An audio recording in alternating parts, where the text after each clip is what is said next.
కర్నూలు జిల్లా ఎమ్మిగనూరు పట్టణంలో వైఎస్ఆర్సీపీ ఇన్ఛార్జి బుట్ట రేణుక ఆధ్వర్యంలో అంబేద్కర్ వర్ధంతి వేడుకలను నిర్వహించారు. ఈ మేరకు వైసీపీ నాయకులు అంబేద్కర్ విగ్రహానికి పూలమాలలు వేసి నివాళులర్పించారు. భారతదేశ స్థితిగతులను మార్చివేసిన వ్యక్తి డాక్టర్ భీమ్రావ్ అంబేద్కర్ అని వైస్ చైర్మన్ నజీర్ అహ్మద్ అన్నారు. విద్య, ఉద్యోగం, సమానత్వం మొదలైన ప్రతి విషయంలో అంబేద్కర్ని ఒక స్ఫూర్తి అని తెలిపారు.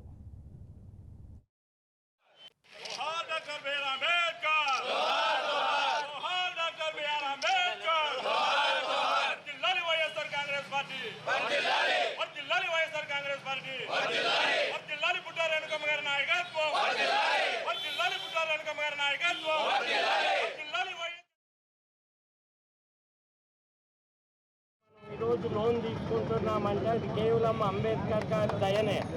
ఈరోజు అంబేద్కర్ గారిని మరొకసారి స్మరించుకుంటుండడం మన అదృష్టం. ముఖ్యంగా ఈ కార్యక్రమంలో పాల్గొనడం నా అదృష్టంగా భావిస్తూ ఇంతటితో ముగిస్తాం. అంబేద్కర్ గారి సందర్భంగా వైఎస్ఆర్ కాంగ్రెస్ పార్టీ ఆదేశాల మేరకు, అలాగే ఎమ్మెల్యే ఇన్ఛార్జ్ బుట్ట రేణుక మేడం గారి ఆదేశాల మేరకు ఈ కార్యక్రమం మన అంబేద్కర్ సర్కిల్లో 68వ వర్ధంతి సందర్భంగా అంబేద్కర్ గారికి పూలమాల వేసి నివాళులర్పించాం.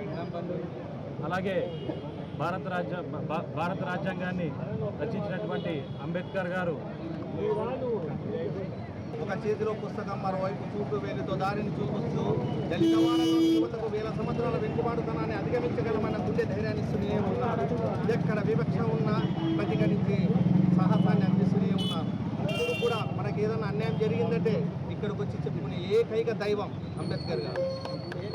అటువంటి నాయకుడు ఉన్నందుకే ఇప్పుడు ఆ కాలంలో ఇప్పుడే దళిత వ్యవస్థ కానీ బీసీకి కానీ అడగదొక్కే కాలం.